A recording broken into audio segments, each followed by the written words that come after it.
Bismillahirrahmanirrahim. Ih, warna. Oh my god. Astagfirullahaladzim. Oh my god. Kenapa bisa sampai sejauh itu? Karena pembawa acara lama udah. Ini nih jangka panjang nih. Walaupun sebenarnya dulu saya sudah punya pemikiran itu sama istri untuk mendesainnya lebih profesional. Banyak minta untuk memberikan pelatihan public speaking.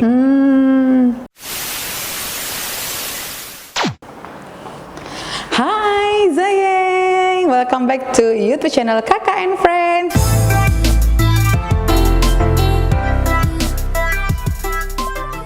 Nah, di ngos-ngosan kali ini kita bakalan ketemu sama pemilik suara misterius. Jadi ini suara sering didengarkan, kayaknya juga masih sampai sekarang di salah satu stasiun radio di Kota Padang, dan sempat happening, sampai sekarang kayak happening sih gitu kan ya. Sampai banyak banget yang suka dengerin suara misterius setiap jam 12.00, 01 deh kayaknya ya diputerinnya. Dan kita akhirnya setelah kita cari-cari tahu nih siapa sih pemilik suara yang sangat istimewa ini, akhirnya ketemu deh sama beliau. Dan ternyata si bapak ini seorang public speaker juga, dan ternyata sekarang dia meraih gelar doktor di salah satu universitas ternama di Kota Padang. Dan you know what, dia sekarang udah merambah juga menjadi salah satu YouTuber Kota Padang. Wah, luar biasa banget. Penasaran? Tapi sebelum itu jangan lupa dong subscribe dong Kakak and Friends, ya kan ya. Oke, mari kita ketemu langsung sama si pemilik suara misterius. Yuk. Oke, Zayeng, aku yang ada di rumah, yang mana di mana aja. Nah, kita udah berada di ruangan yang megah sekali dari seorang dosen di Fakultas Ilmu Pendidikan. Sialnya di air tawar. Ketahuan ya kan. Sebenarnya kita ngatur jadwal sama beliau tuh udah lama banget, jauh sebelum program ngos-ngosan nih ada. Kita udah bikin jadwal, tapi emang susah ya ketemu sama seorang doktor ya di Fakultas Ilmu Pendidikan ini. Jadi tuh kayak oke, bisanya hari ini, oke, fine, kita ikutin deh. Karena emang dari sebelum ada programnya aja kita udah bikin jadwal sama beliau. Keren nggak tuh? Kita sama Dr. Hanif Al-Qadri. Berapa tahun? Berapa Nyusun tahun jadwalnya? Ya? Udah 2 tahun ya Pak? 2 tahun gue jadwalin. Minta jadwal sampai 2 tahun gitu. Emang bener, gue emang saya luar biasa. mohon maaf, saya manggilnya Bapak atau Abang ya? Soalnya udah dokter loh, mohon maaf loh. Kakak. Oh, kakak. Oke, Kak Hanif. Iya, Dede. Bang, lu namanya kan Hanif Al-Qadri. Yes. Nah, dulu lu di dunia radio lu punya nama yang udah happening banget, sampai tuh juga udah mendarah daging kayaknya, namanya Adi Pradana. Sampai-sampai mertua gue yang tahu tuh cuman Adi doang. Oh, Nama iya? asli gue nggak tahu. Oh iya. Serius. Nah, sekarang lu lebih nyaman dipanggil apa sih? Nyaman aja sih semuanya. Memang ada tempat-tempatnya. Oh gitu. Kalau lagi di kampus ya nama asli mau tidak mau. Oke, ya Allah. Ya, gitu ya. Nggak, maksudnya kan, coba nama kampus, nama asli tidak? Nama asli dong. Oke, gue bukan masalah nama lu, masalah tone suara lu tuh udah khas banget ya Bang. Oh my god. Jadi ternyata Bang Adi ini waktu masih di salah satu stasiun radio di Kota Padang mengisi namanya itu program resonansi jiwa yang hits banget, happening luar biasa, dibuka amazing. aja di YouTube. Ada, tapi nggak di konten. Kenapa sih dulu sampai ke dunia radio masuknya? Nah, ceritanya panjang. Oke. Itu ibarat kayak talent, kayak cerita-cerita artis tempo-tempo dulu yang ketemu di mana gitu, yang tidak sengaja. Kalau saya justru dikirimin oleh teman. Saya nggak tahu. Ya dia siapin bahannya, filenya, profile saya dikirimin. Gila nggak tuh? Kenapa? Dulu saya termasuk orang yang introvert, nggak percaya diri, agak-agak penakut. Sama cewek gini nih. Emang gue nggak mungkin saya 1000 bahasa cuma duduk diam gitu. Nyesalnya nanti setelah pergi. Oh gitu. Kenapa gue nggak kenalan? Seperti itu Adi Pradana dulunya. Dulu. Tapi sekarang? Gila. Jadi satu yang mesti diingat bahwa tidak ada yang tidak bisa dirubah atau diperbaiki. Oke. Kemudian, lu berapa tahun dulu di radio? Kalau dihitung-hitung, radio pertama dan yang kedua hampir 13-14 tahun. 13-14 tahun, itu di umur berapa sih masuk pertama? Pas tamat SMA. Tamat SMA waktu umur iya kan masih beberapa tahun kemarin lah. Ya. Kenapa kemudian seorang Hanif Al-Qadri Adi Pradana di saat kayaknya namanya lagi naik-naik banget, punya program yang happening banget dulu, sampai tuh kayak itu program terkocak yang pernah gue dengerin di Radio Kota Padang ya. Yes. Pindah kemudian fokus ke dunia pendidikan. What's wrong? Banyak pertimbangan. Banyak persoalan, banyak pertimbangan, dan barangkali memang jodohnya di situ. Satu, saya ngelihat bahwa dunia pendidikan kan dunia profesional, artinya saya ngajar, ketemunya sama dengan dunia radio, ketemu dengan orang, manusia. Artinya tidak berubah dong. Yang kedua, memang sudah saatnya begitu, karena saya ketemu sama seseorang yang menuntut saya kadang-kadang harus mikir, masa depan saya mau dibawa kemana? Yang ketiga, tuntutan mertua tuh lebih gila lagi. Karena kadang-kadang gini, siapa yang bisa prediksi penghasilan? Kita bilang radio sekarang penghasilan udah gede kan, udah gila. Tapi buat orang tua yang pekerjaan dalam tanda kutip itu yang jelas, apalagi di Sumatera Barat, PNS, nah gila gak tuh? Jadi pertama kali saya ikut tes itu adalah pada saat memang beberapa bulan sebelum ijab kabul. Saya dengan istri sekarang ya. Emang satu ya? Bukan istri aku, satu dan insya Allah satu-satu. Bener-bener. Kalimatnya mesti. Iya, gue kebablasan ya kan. Gue polos, gue jujur banget. Ini sengaja nih. Ini gini, gue nonton gila nih. Ini yang mana nih? Kak Sari enggak, maksudnya istri ya, yang sekarang kan sama istri kan? Dulu, sekarang, dan yang akan datang sama aja orang. Oke, baik. Tapi benar, kalau ketemu sama Bang Adi emang kita nggak pernah nggak ketawa ya. Itu udah mesti mendarah daging. Seorang Adi dulu yang lu bilangin kayak gini, terus kemudian sekarang tuh kayak nggak bisa diem gitu kan ya? Iya. Jadi dulu yang pendiam, yang penakut, yang duduk di sebelah siapapun gak akan pernah bisa ngomong sebelum orang itu ngajak ngomong. Ternyata dunia radio merubah dari introvert menjadi ekstrovert. Artinya tidak ada yang mustahil. Dan ternyata ketika sudah ada di dunia radio, itu membuat saya ya ternyata jiwa saya itu sebenarnya ini. Berarti ibarat, saya masih ingat sekali dengan satu kalimat dari bos kita yang dulu, yang ulang tahunnya sama-sama saya, Bapak Ampri, itu luar biasa, amazing personal yang saya pernah tahu.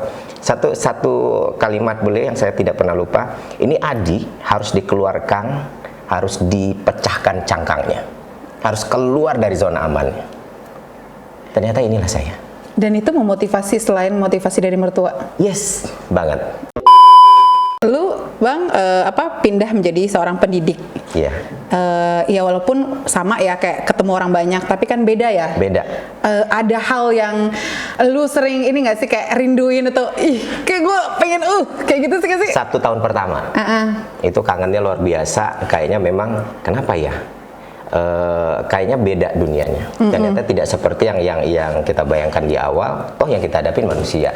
Tapi yang paling membantu adalah bahwa pengalaman yang didapatkan di radio itu membuat saya mengajarnya juga nggak sama dengan kebanyakan nih kata mahasiswa nih. Jadi kan evaluasi selalu saya kasih ke mahasiswa nih tiap kali semester, catatan apa segala macam masukan. Buat mereka adalah catatannya ngajarnya beda sama orang dosen-dosen yang lain, katanya gitu. Kece gitu ya. Lebih kalau bahasa sekarang tuh kayak edgy gitu ya. Itu bahasa umuran kita ya. Nah, cita-cita lu sebenarnya dulu jadi apa? Pengen jadi apa sih sebenarnya? Ini kita agak throwback-nya jauh banget. Kalau cita-cita masa kecil sampai saya trauma setelah 1 tahun tamat SMA akhirnya mau berkecimpung di radio adalah saya pengen jadi dokter. Nggak kebayang ya? Korelasinya sangat jauh. Ini bukan muji diri sendiri. Saya termasuk anak yang punya prestasi yang bagus kata guru, bahkan jadi juara umum di sekolah. Dulu sekolah dan dipersiapkan memang untuk dulu istilahnya PMDK kan ya. Oh iya. Kelihatan tahunnya ya. Jadi yang tahu istilah PMDK ya kita seumuran lah. terkenal banget sama, mungkin bisa jadi ada pernah, mungkin gue nggak tahu ya, Adi Resonansi Jiwa, pernah gitu nggak sih? Banget ya? Kenapa bisa masuk ke program itu, atau emang itu kenapa bisa sampai sejauh itu? Karena pembawa acara yang lama udah. Jadi kalau dulu polanya, kalau saya kan ditempatkan di 2 program yang berbeda. Yang dulu yang lucu satu, yang agama satu, kan 2 hal yang sangat berbeda. Artinya pakem udah ada di situ. Nah, yang ngebawain program recording yang Resonansi Jiwa ini udah ada. Dan udah tepat lah orangnya. Jadi memang kalau didengar di YouTube manapun ada 2 versi nih. Yang si A dan yang saya. Ketika yang teman kita yang lama itu sudah out dari radio, kemudian nyari sosok lain siapa? Itu dicoba, diseleksi habis coba. Ya ternyata cocoknya ke. Ada ini nggak sih Bang, kayak lu bawain program itu kan Resonansi Jiwa, gimana bikin orang tenang, itu ada dampak secara ini ke diri lu nggak sih? Setiap cerita, gini lah, ketika kita ngebacaan itu kan ibarat drama ya, kita dramatisasi dan personality sendiri, dan personal sendiri. Bagaimana memberikan tangisan dalam setiap kalimat, bagaimana memberikan jiwa pada setiap kata-kata yang keluar. Artinya nggak bisa hanya membaca, itu bukan membaca buat saya, tetapi mendramatisasi, mengkondisikan sehingga orang ngerasain, oh ini yang dialamin. Masih ingat nggak dialog yang satu? Banyak. Coba sedikit sih, yang pakai nangis gitu coba. Gue masih ingat, yang paling berkesan cerita tentang kesalahan yang harus dibayar mahal. Cerita tentang seorang anak yang menggores mobil ayahnya karena dia ditinggal sama pembantu.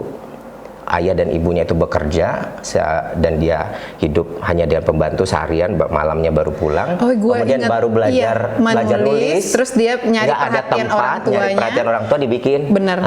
Adek sayang sama papa. Iya. Ternyata dipukulin sampai tangannya akhirnya diamputasi, dan itu penyesalan seumur hidup. Sampai saat ini kalau saya mendengar terasa bergidik. Jadi setiap cerita itu punya atensi yang tidak sama. Tapi cerita yang itu yang paling mendapat arti banget. Banget. Makanya itu dampak luar biasanya adalah ketika ke anak. Ketika mulai marahin anak, saya ingat ya. Jadi bener langsung astagfirullahaladzim. Kan kadang-kadang emosi kita sebagai manusia kadang ada porsi yang bisa ditahan, ada yang bisa dikendalikan, ada yang kadang-kadang kita lose control. Nah, pada saat saya lose control, selain istighfar, saya nggak tahu, masuk aja.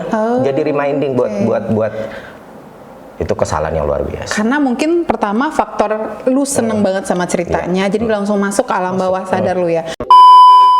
Nah, dulu program itu berapa lama? Berapa episode diisi? Kalau episode mungkin sudah ratusan kali. Karena setiap recording masuk ke ruang recording, paling tidak saya membawakan 10 cerita. Oh gitu, langsung banyak ya. Jadi memang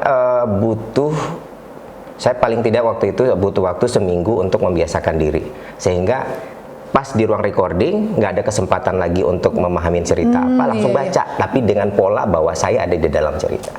Luar biasa penghayatan. Berapa lama sih dulu ngisi program itu? Mungkin sekitar hampir 45 tahun. 45 tahun. Jadi wajar lah ya rasanya tuh kayak emang benar-benar kayak Resonansi Jiwa itu punyanya Adi Pradana. Selain punya stasiun radionya ya. Tapi hak cipta diambil siapapun, cuma ya di Resonansi Jiwa. Malah radio kita juga nggak ada nama nggak punya di situ. Ini karena ya itulah ya. Nah, saya pernah nyuri nih, coba nyuri download gitu kan, masukin ke konten saya, langsung kena hak cipta. Padahal kan nggak mungkin saya bilangin, Mas YouTube, ini suara saya loh. Iya. Berarti udah ada yang duluan menghak ciptakan ya. Nah, gitu dia. Mungkin ini juga kayak masukan buat kita semua juga. Misalnya kalau kita punya karya, punya siapa tahu sekarang nanti kita bahas nanti yang projectnya nanti ya nanti, karena sebelum kita punya project karena sebelum itu kita pengen ngasih sesuatu nih buat Pak Hanif Adi Al-Qadri. Gue dapat hadiah ya. Jadi setiap mungkin orang-orang pada pernah juga komen, tukerlah kotaknya lagi gitu ya. Cuman jadi kotaknya ini mulu. Iya. Ya Allah. Kan modal dikit kan. Bukan, kita tuh pengen meng-signature kan. Bahasa halusnya gitu ya. Iya. Belum monetize, Pak. Modal masih gitu-gitu aja. Biar jadi catatan, berarti belum monetis ini episode keberapa, diingat ya? Diingat. Ini paling 2 episode lagi langsung nih. Amin, amin, amin. Jadi ini kotak, ini benar-benar kayak kita nyebutnya Ngostery Box.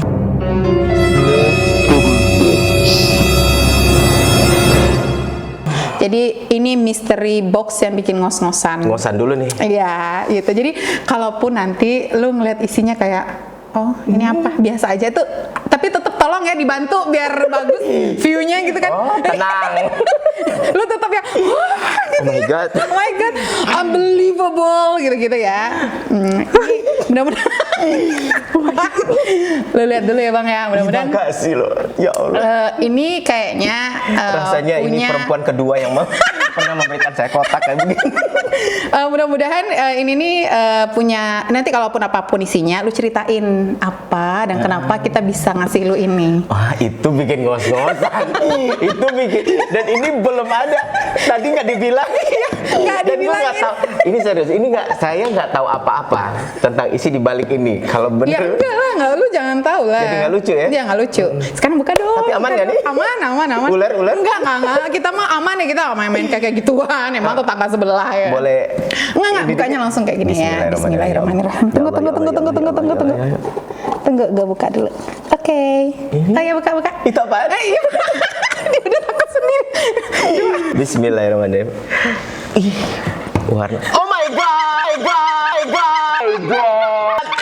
Astagfirullahaladzim. Oh my god. How do you know? Ya Allah ya Rabb. Astagfirullahaladzim. Why? Kenapa? Ih, gila nih. Lu tau cerita dari mana? Kita kasih tahu dulu orang-orang ya, baru kita jawab. Saya kasih tahu ya, ternyata Ngostery Box-nya isinya adalah telur mata sapi dinosaurus tidak mateng ya. Ini kenapa ada ini? Nah, yuk cerita ini kenapa? Tahu nggak? Kebiasaan tim kita waktu di radio yang lama, kalau lagi makan bersama dan makanannya paling enak, supaya mereka dapat bagian dan saya nggak mau makan, tinggal diambilin, dicemplungin ke semuanya. Oh, Pasti mereka dapat bagian, saya nggak akan makan. serius? Kenapa? Ini telur ya, ini telur. Berarti lu nggak suka telur? Nggak bisa makan, nih ya, langsung berdiri nih, nggak tahu apa. Kalau dibilang alergi nggak. Tapi Oh, kayak, waktu dalam kondisi sakit luar biasa, saya minum telur dikocokin malah. mau? Tapi muntah. Ada trauma nggak sih? Maksudnya trauma bang? Barangkali ada efeknya dulu. Saya kan termasuk keluarga yang sebenarnya sangat biasa sekali, sehingga kemampuan orang tua itu hanya dari telur ke telur makanan tiap hari. Malah ibu saya, dan barangkali itu yang bikin pinter kali ya.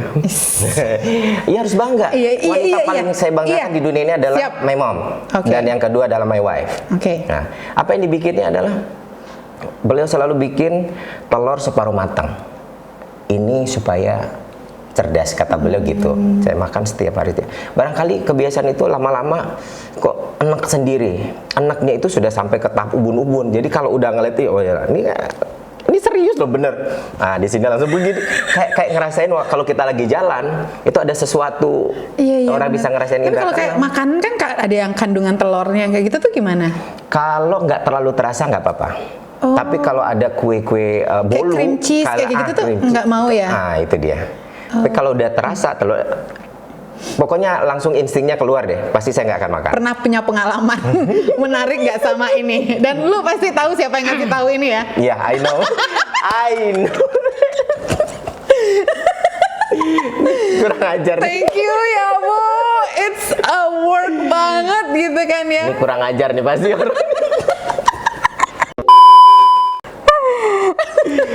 Jadi telur ya Bang? Oke, tapi Jadi, itulah cerita. Kalian tahu kelemahan saya sekarang kan? Gara-gara dia loh. Jadi buat mahasiswa di sana kalau mau apa namanya mau nilai yang bagus, biar diingat sepanjang masa. Iya. Kasih bapaknya telur. Gorengin. Tapi kalau mentah gimana?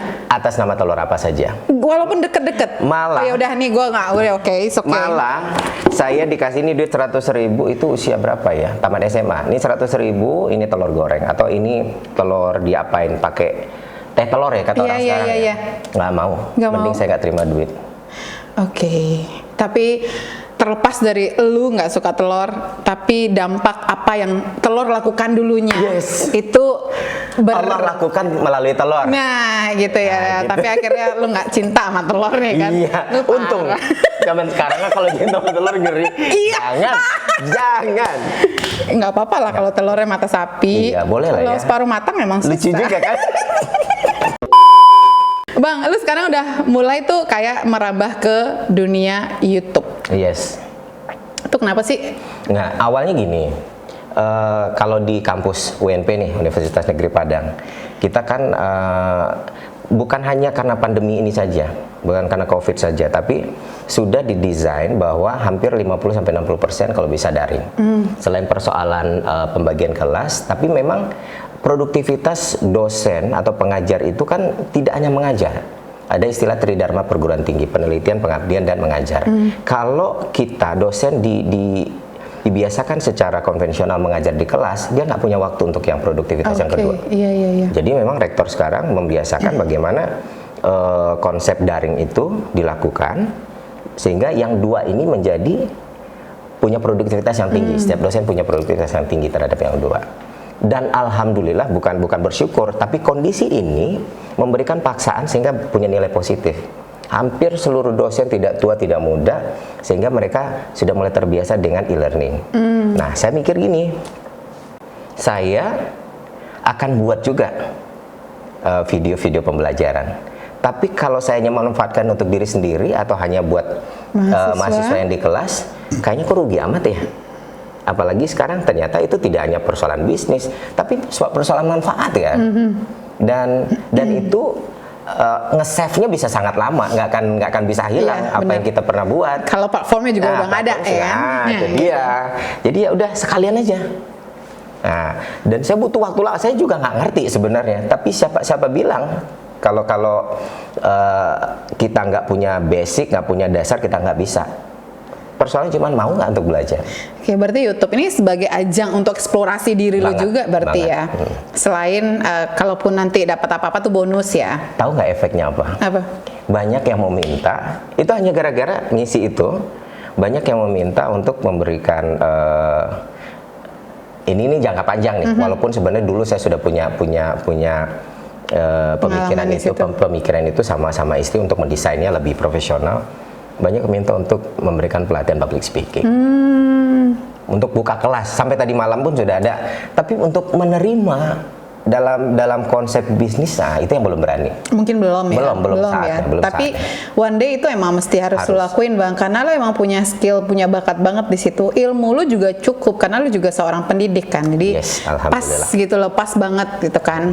Nah, yang edit ini one single factor untuk hari ini ya, masih. Pokoknya jam 12 anak-anak tidur, istri tidur, saya record sendiri. Habis record kemudian lakukan edit seadanya kan ngelihat, tidak seprofesional kalian lah, ngos-ngosan. Gila, ini mereka punya tim yang luar biasa, keren. Untuk Padang saya cuma aduh. Ada jempol 2 lagi naik. Aduh. Tapi itu juga lu ngedit sendiri, ngerekam sendiri juga, itu adalah hasil dari lu dulunya di dunia radio. Yes. Berarti dunia radio benar-benar punya dampak banget di hidup. Banyak.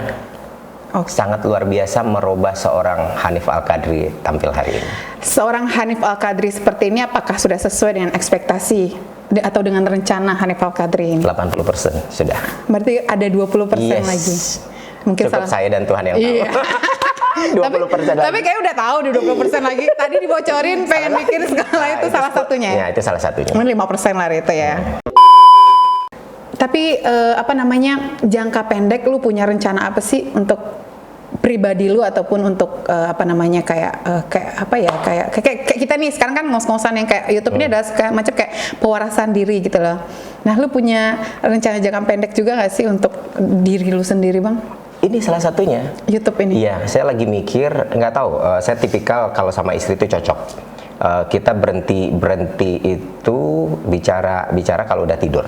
Kalau udah salah satu ketiduran. Kalau ada insting, ada sesuatu yang bicarakan mau diapain. Apalagi.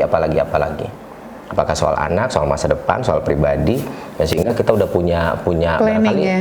Ratusan planning barangkali. Kemudian kita coba urut mana yang paling prioritas. Nah, ini salah satunya target jangka pendek itu dalam konteks YouTube adalah membuatnya menjadi lebih, bukan dalam konteks bisnis ya, dalam mempersiapkan itu menjadi konten yang nanti saya bawa untuk yang tadi bicarakan. Nah, dengan sebanyak planning, kemudian kegiatan yang banyak banget, yang pasti ngajar online tuh masih lebih banyak, lebih pusing lagi ya? Banget. Lu ngos-ngosan nggak menghadapi hidup lu saat ini? Nggak tahu, ketika kita ada di passion, nikmat aja sih sebenarnya, nggak ada masalah. Ngos-ngosan ya mau tidak mau, karena rutinitas menjadi lebih lebar, lebih padat, itu physically. Tapi ketika kita berada di passion, maka itu selalu saya ingatkan ke mahasiswa, bekerjalah pada kondisi atau tempat atau jenis yang kalian cintai, menjadi passion Anda. Nah, itu akan menjadi sebuah kenikmatan yang tanpa batas. Jadi emang do it with your passion itu benar-benar ya, Bang. Gue pengen lu ngelihat ke situ, lu ngasih kayak semacam ini mungkin kayak ala-ala resonansi jiwa ya, tapi kayak a quote atau semacam motivasi buat orang-orang juga yang nonton KKN Friends, biar juga bisa menjadi seperti seseorang seperti lu. Minimal mungkin dari Adi yang introvert menjadi extrovert, atau Adi yang sekarang udah jadi sesuatu seperti ini. Oke, teman-teman, setiap kita punya skenario yang harus kita jalani masing-masing. Don't worry. Dan setiap skenario ada kondisi-kondisi yang kadang-kadang bisa mematahkan perjalanan kita. Tapi selalu bangkit itu menjadi sebuah kekuatan. Karena yakinlah, di ujung dari skenario pasti sebuah kebahagiaan yang disiapkan oleh Tuhan untuk kita. Jadi jangan pernah menyesal, jangan pernah patah semangat apa yang terjadi hari ini. Tatap bagian ke depan. Itulah hidup Anda. Bagus nggak? Bagus. Tapi bener. Tapi itu suara gue beneran. Iya. Gue selalu di kelas pun saya selalu bilang ke mahasiswa gitu. Emang ada yang menyaksikan itu bukan suara lo? Enggak, maksudnya kalimat-kalimat yang saya utarakan tadi. Oh iya. Selalu saya kasih support ke mahasiswa itu, ada kekhawatiran buat mereka akan jadi apa. Iya, benar. Nggak ada yang bisa tebak. Yang penting kan kita ngejalanin dengan sepenuh hati. Bener. Nah. Sama seperti kita saat ini, kita nggak pernah tahu kita mau jadi apa saat ini ya kan ya? Iya. Siapa tahu nggak pernah tahu kapan dimonetize. Bisa jadi besok, nanti siang nanti, gila viewernya udah berapa? Coba cek. Luar biasa banget. Ini kayaknya biasanya video kita tuh cuma 15 menit, tapi kayak ini setengah jam ya ngobrol sama Pak Hanif Al-Kadri. Emang sebenarnya banyak banget hal lain yang bisa kita obrolin, karena beliau juga salah satu pembina ya, pembina UKKPK. Itu adalah tempat kita ini bisa. Dan ini seniornya. Itu dia. Kita nggak pernah akan lupa kacang sama kulitnya. Seperti kita juga nggak akan lupa sama tempat dulu yang bisa bikin kita seperti ini sekarang. Ya. Harus Kita nggak akan lupa. Karena itu juga menjadi salah satu cerita dari legenda hidup kita. Siapa tahu kita jadi ini ya, jadi apa gitu seseorang, terus nanti ada portofolio gitu kan, di mana gini ya. Kayaknya seru ya berapa tahun yang akan datang ya. Iya. Makanya YouTube ini bisa jadi salah satu ajang kita untuk memframing diri kita di kayak gini loh kita dulunya. Terima kasih Bang Adi. Ya Allah, gue kenalnya Bang Adi, terus kemudian kita di kampus Bang Hanif, tapi apapun itu lu tetap menjadi orang seperti ini. Alhamdulillah. Thank you ya. Gue selalu ngingetin sama mertua gue deh. Gue tuh namanya Hanif Al-Kadri, bukan Adi. Adi itu namanya lama, tapi orangnya masih sama kok. Jangan nanti mertua lu mesti nonton ini ya Bang. Kudu, saya suruh subscribe. Thank you banget buat teman-teman sayang KKN Friends yang udah nonton, dan pasti apapun itu Bang Adi bisa memotivasi kita juga, sangat luar biasa sekali beliau. Dan jangan lupa subscribe juga dong. YouTube-nya apa namanya? Hanif Al-Kadri. Oke. Hanif Al-Kadri. Thank you. Terima kasih banyak ya Bang. Terima kasih. Sukses selalu. Semoga YouTube-nya bisa kita nggak mikirin duitnya, tapi bisa memberikan manfaat yang sangat luar biasa untuk orang di luar sana. Iya, termasuk gajinya. Thank you buat semuanya. Sampai ketemu lagi di episode selanjutnya. Dadah.